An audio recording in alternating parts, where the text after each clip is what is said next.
This channel does not promote any violent, harmful, or illegal activities. All content provided by this channel is meant for an educational purpose only.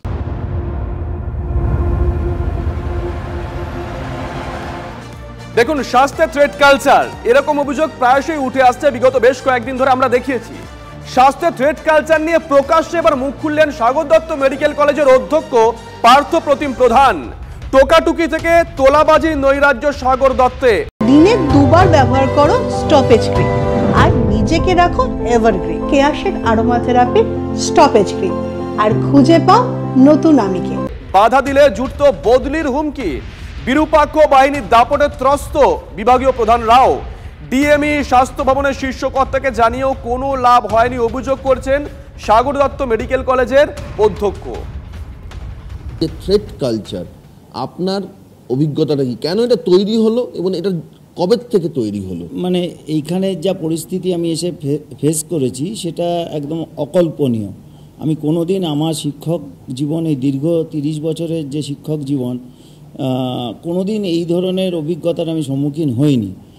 এইখানে 22 সালে আসার পর থেকেই একটা নাম আমার কাছে বারবার আসতো, আমি তাকে কখনো চোখে দেখিনি সেইভাবে। তার নাম হচ্ছে বিরূপাক্ষ বিশ্বাস। সে এখানে একটা ঘর দখল করে, দুটো ঘর দখল করে ছিল এবং নানা রকমভাবে বিভিন্ন, খালি ছাত্রছাত্রীদের কাছ থেকে নয়, ছাত্রছাত্রীদের কাছ থেকে বরং কম আমি অভিযোগ পেয়েছি। কিছু পেয়েছি নিশ্চয়ই, কিন্তু ধরনের অভিযোগ কিছু মানে ওই থ্রেট দেওয়া, নানা রকম থ্রেট দেওয়া, এখানে অন্য কিছু করা যাবে না, এখানে ওর কথা শুনে চলতে হবে, বিভিন্ন ধরনের, মানে কে হোস্টেল পাবে কি পাবে না, হোস্টেলে থাকবে কি থাকবে না, ক্লাস করবে কি করবে না, প্রতিটা ব্যাপারেই ওর খবরদারি চলতো। কিন্তু তার থেকেও বড় কথা হচ্ছে যে এখানে যারা অন্যান্য ক্যাটাগরি অফ স্টাফ তাদের কাছে কিন্তু তাদের মারধর করা থেকে শুরু করে বিভিন্ন রকম তাদের উপর অত্যাচার করা, সেইগুলো কিন্তু আমি অনেক বেশি পেয়েছি। আমি প্রথমে নিজে স্টেপ নিয়েছি, যেটা হচ্ছে আমি অনেককেই বলেছিলাম লিখিত কমপ্লেন দিতে, কিন্তু কেউ সাহস করে লিখিত কমপ্লেন একটাও আমার কাছে জমা পড়েনি এখনও পর্যন্ত। যে লিখিত কমপ্লেন যা পড়েছে সেইগুলোর এগেনস্টে আমি স্বাস্থ্য ভবনেও জানিয়েছি। এছাড়াও জুলাই মাসে 2022 সালে জুলাই মাসে মাঝামাঝি সময় আমি একটা লিখিত কমপ্লেন পাই। একটি ছেলে আমাকে লিখিত কমপ্লেন দেয়, তাকে অনেক বুঝিয়ে সুঝিয়ে লিখিত কমপ্লেন করেছিলাম। কামারহাটি থানা হয়নি, বরানগর থানাতে আমি কমপ্লেন করি এবং সেই কমপ্লেনের বেসিসে ওকে কিন্তু এখান থেকে হোস্টেল থেকেই গ্রেপ্তার করা হয়। আনঅথরাইজ অকুপেন্সি ছিল, প্লাস নানা রকম থ্রেট করছিল বলে। এটা কিন্তু আজকে নয়। এবং তারপরে যেটা হয়, এই দীর্ঘ 2.5 বছর ধরে আমি কিন্তু কন্টিনিউয়াসলি আমাকে শুধু নয়, আমার বিভিন্ন ধরনের স্টাফকে বিভিন্নভাবে হেনস্থা করা হয়েছে। ওরা যেভাবে থ্রেট কালচারটা আমার এখানে এসে যেটা মনে হয়েছে আর কি, যে প্রথমে ওরা ক্লাস করতে দেয় না, ছাত্রছাত্রীদের ভয় দেখিয়ে নানা রকম মিটিং মিছিল এই অন্যান্য কাজে ব্যস্ত রেখে ক্লাস করতে দেয় না। ক্লাস না করতে হলে কি হবে, সেই ছাত্রছাত্রীরা তাদের অ্যাটেন্ডেন্স কম হয়, তারা ইন্টারনাল অ্যাসেসমেন্টে মার্কস কম পায়। এরপরে হচ্ছে কি, এই যে ইন্টারনাল অ্যাসেসমেন্টে মার্কস কম পাচ্ছে, আটকে দেওয়ার চেষ্টা করেছি, কিন্তু এগুলো তো আমার হাতে নেই। কিছু কিছু হেড অফ দি ডিপার্টমেন্টদের ভয়ে হয়তো, বিভিন্ন হেড অফ দি ডিপার্টমেন্টের ভয়ে হয়তো মার্কস তো আমি অ্যালট করি না। অনেক বিভাগীয় প্রধান বলেও ফেলেছেন বা অন্য টিচাররাও বলেছেন, নাম করেই বলেছেন যে তাদের কাছ থেকে নানা রকম থ্রেট আসতো। বদলি, মেনলি যেটা হচ্ছে বদলি এবং ঘেরাও করা, এই সমস্ত। ঘেরাও এবং বদলির হুমকিতে আপোষ করে নিলেন বিভাগীয় প্রধানরা? সেটা করেছেন হয়তো, কোনো কোনো ক্ষেত্রে করেছেন, তারা তো 2-1 স্বীকারও করেছেন যে এটা হয়েছে।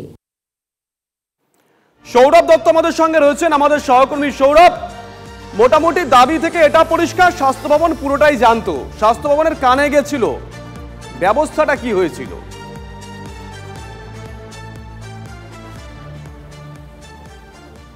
শুভজিৎ, দেখো, সেটাই হচ্ছে প্রশ্ন, যে ব্যবস্থা কি হয়েছিল। এই বক্তব্যের পুরো অংশটা যদি আমরা শোনাতে পারতাম, তাহলে সেখানে শেষ জায়গায় গিয়ে অধ্যক্ষ যেখানে বলছেন যে তিনি এবং তার করা কয়েকজন প্রিন্সিপাল মিলে স্বাস্থ্য ভবনে তারা গিয়েছিলেন। শুধুমাত্র ডিএমই নয়, স্বাস্থ্য ভবনের শীর্ষ কর্তা সেখানে তারা বৈঠক করেছেন। বৈঠক করে জানিয়েছেন যে তারা কি পরিস্থিতির মধ্যে কাজ করছেন, কি কি সমস্যার সম্মুখীন হতে হচ্ছে তাদের। একবার নয়, একাধিকবার, সব বাড়ি, প্রত্যেকবারই কিন্তু দেখছি বলে বিষয়টি তারপরে কেমন দেখা হয়েছে তার প্রমাণ এখনকার এই বক্তব্য সাগর দত্ত মেডিকেল কলেজের অধ্যক্ষ পার্থপ্রতিম প্রধান যে বক্তব্য তিনি টিভি 9 বাংলাকে এক্সক্লুসিভলি জানিয়েছেন। একই সঙ্গে তারা এও জানিয়ে রাখছেন যে এখন যা পরিস্থিতি তাতে তারা আর অধ্যক্ষ হিসেবে কাজ করতে চাইছেন না। শুধু তিনি নয়, সমমনোভাবাপন্ন একাধিক মেডিকেল কলেজের অধ্যক্ষ রয়েছেন যারাও মনে মনে এই সিদ্ধান্ত নিয়ে ফেলেছেন যে যদি এটা চলতে থাকে, এভাবে যদি চলতে থাকে, তার থেকে সসম্মানে সরে যাওয়া অনেক বেশি কাম্য। এবং কি কারণে এখন স্বাস্থ্য ভবনের সামনে ডিএমই, ডিএইচএ, স্বাস্থ্য সচিবের পদত্যাগের দাবিতে গতকাল থেকে আজ তারা অবস্থানে বসেছেন জুনিয়র চিকিৎসকেরা, তার প্রমাণ হচ্ছে এই বক্তব্য। সঙ্গে দেখো সৌরভ, আরো একটা বক্তব্য তুমি নিয়েছো, বক্তব্যটা শোনা ইউডিসি আপার ডিভিশন ক্লার্ক স্বাগত দত্ত মেডিকেল কলেজের, তার বক্তব্য।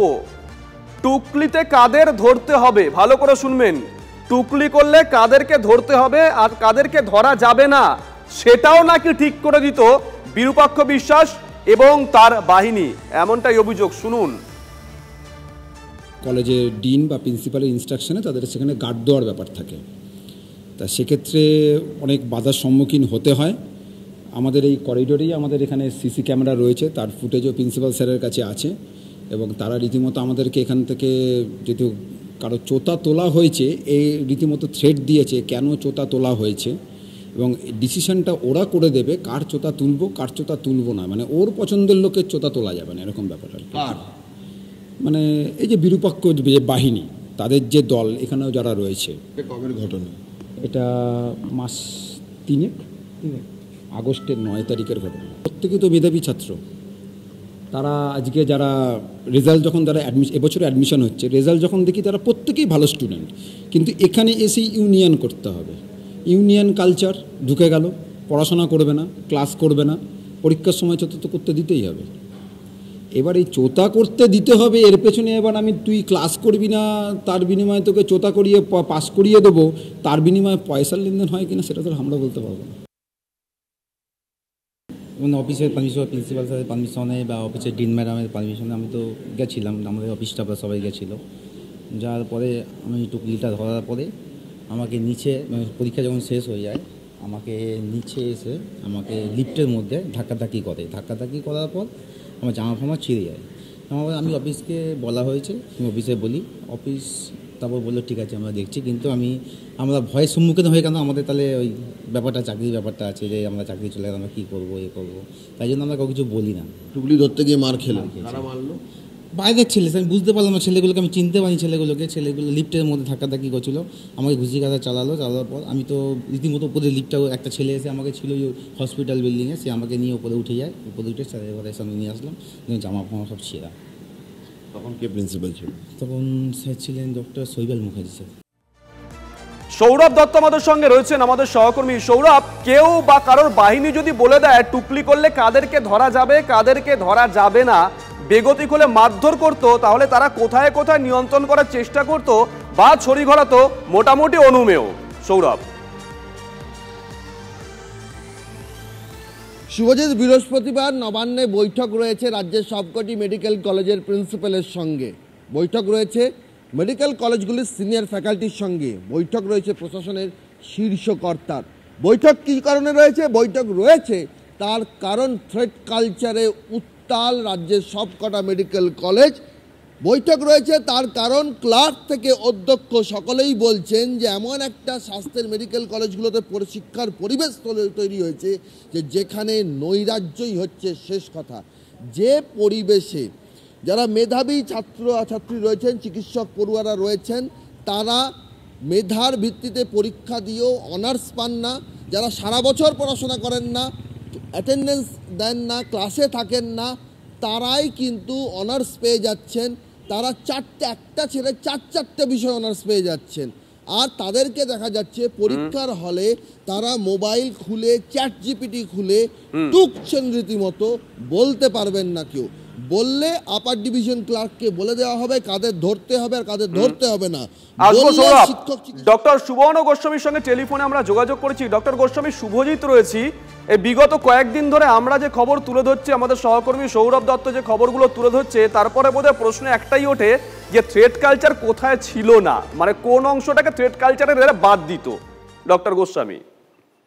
আমরা প্রথম থেকে এই কথাটাই বলে আসছি যে যে হুমকির সংস্কৃতি সেটা এত সর্বব্যাপী হয়েছিল যে মেডিকেল শিক্ষা অন্য রাজ্যের শিক্ষা ব্যবস্থার যেমন এরা 12টা বাজানো হয়েছে এক অপরাধ চক্রের হাতে পড়ে, মেডিকেল শিক্ষাটাকেও একদম ভিতর থেকে নাড়িয়ে দেওয়া হয়েছে। তার মেডিকেল যারা পড়তে আসেন মেধাবী ছাত্রছাত্রী তাদেরকে এই দুর্নীতির অংশ করে গণটোকাটুকিতে বাধ্য করানো, গণটোকাটুকিতে হচ্ছে যে তাদের সামিল করা, এই এক অদ্ভুত মানে চিকিৎসক সমাজ তৈরি করার চেষ্টা হয়েছে।